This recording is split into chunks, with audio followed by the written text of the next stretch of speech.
সম্মানিত দর্শক, আজকে আমরা বলবো মহিষ কেন পাগল হয়। এটি খুবই জনগুরুত্বপূর্ণ একটি বিষয়।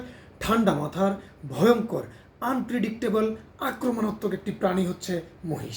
এটিকে অনেক সময় ডার্ক ডেঞ্জারও বলা হয়। এটি মহিষের সাইকোলজি এই আক্রমণের জন্য সবচেয়ে বেশি দায়ী। মহিষ অন্যান্য প্রাণীরা ভয় পেলে সাধারণত পালিয়ে যায়, কিন্তু মহিষ তার সাইকোলজি হচ্ছে সে মনে করে attack is the best defence, মানে রুখে দাঁড়ানোই সবচেয়ে বড় আত্মরক্ষা। এই জন্য সে দাঁড়িয়ে যায় এবং সে আক্রমণ করার চেষ্টা করে। এক্ষেত্রে তার সবচেয়ে বড় শক্তি হচ্ছে তার বড় বড় দুটি শক্তিশালী শিং এবং শক্তিশালী পেশি। মহিষের প্রিমেটিভ যে বন্য বৈশিষ্ট্যটা আছে এটা তার মধ্যে এখনও নিয়ে সাইলেন্টভাবে রয়ে গেছে। আমরা আফ্রিকার যে বাইসনকে দেখি, সে কিন্তু এখনও পোষ মানেনি, সেও ভয়ঙ্কর আক্রমণাত্মক একটা প্রাণী। এখন আমরা বলবো যে মহিষ কেন আক্রমণ করে। এক, যদি সে নিজেকে অনিরাপদ মনে করে। দুই, যদি সে দলছুট হয়ে যায়। তিন, যদি সে মনে করে তার উন্ডেড হবে কিংবা তাকে আক্রমণ করতে আসা হচ্ছে। যদি সে মনে করে এই পরিবেশটা তার জন্য অনিরাপদ, পরিবহনের সময় সে যদি ভয় পায়, তাকে যদি প্রভোগ করা হয়, উচ্চ স্বরে গান বাজানো, উচ্চ শব্দ কিংবা হঠাৎ যদি হুমকি ধামকি দেওয়া হয়, তাহলে সে ক্ষেপে যায়। এটা তার শর্ট টেম্পার। এছাড়া তার বাচ্চাকে যদি কেউ আক্রমণ করে বা অথবা কোনো বন্য পশু আক্রমণ করলো, সে ক্ষেপে যায়। তারপর হচ্ছে তার ব্রিডিং সিজনে সে একটু ক্ষেপে যায়।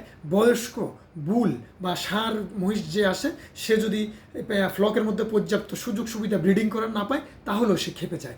এছাড়া মহিষের যে যে জলছুট হয়ে গেলে যদি সে ইনজেকশনে ভয় পায়, অতিরিক্ত পরিশ্রম, খাবার সংকট, এছাড়া আরও অনেক ধরনের বিষয় দিয়ে মহিষ উত্তেজিত হতে পারে এবং আক্রমণাত্মক হয়ে যায়। মহিষ যখন আক্রমণাত্মক হয় তখন ছুটাছুটি করে এবং সেটা দেখে মানুষও ছুটেছুটি করে, মানুষের মধ্যে আতঙ্ক সৃষ্টি হয়ে যায়। এই দুই মিলে পরিস্থিতিকে আরও ঘোলাটে করে ফেলে। একটা জিনিস মহিষের ক্ষেত্রে খুবই লক্ষণীয়, সেটা হচ্ছে মহিষ একটা থিওরি ফলো করে, নেভার ফরগেট নেভার ফরগিভ। মহিষ কখনো ভুলে না এবং কখনো ক্ষমা করে না। সে যতদিন পরেই আপনাকে দেখুক কিংবা আক্রমণকারীকে দেখুক, সে প্রতিশোধ নেওয়ার চেষ্টা করে। এটা মহিষের একটা নর্মাল সাইকোলজি। আমরা বনের মধ্যে দেখি অনেক সময় সিংহ মহিষকে আক্রমণ করে, এরপরে মহিষ যদি 2 বছর পরেও ওখানে পায়, সে প্রতিশোধ নিয়ে নেয়। এটা একটা মহিষের সহজাত বৈশিষ্ট্য। আমরা যখন ভেটেরিনারি ডাক্তার হিসেবে আমরা যখন চিকিৎসা করতে যাই, ভ্যাকসিন করতে যাই, দেখা যায় সেম মহিষকে আমরা যদি 2 মাস পরেও যাই, সে আমাদের দিকে খুবই ইনভেস্টিগেশন চোখ নিয়ে তাকায় এবং আমরা শিওর সে যদি সুযোগ পায় সে অ্যাটাক করবে। কারণ সে প্রতিশোধ পরায়ণ, সে ভুলে না, সে ক্ষমা করে না। এই জন্য আমাদেরকে সাবধান থাকতে হবে। মহিষ এমনি মোটামুটি সে নিরীহ, কিন্তু খেপে গেলে খবর আছে।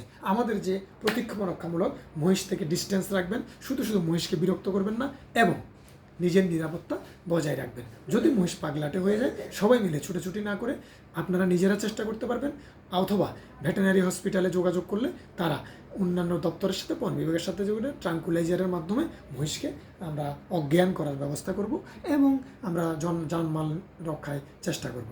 সবার জন্য শুভকামনা। ওকে, থ্যাংক ইউ।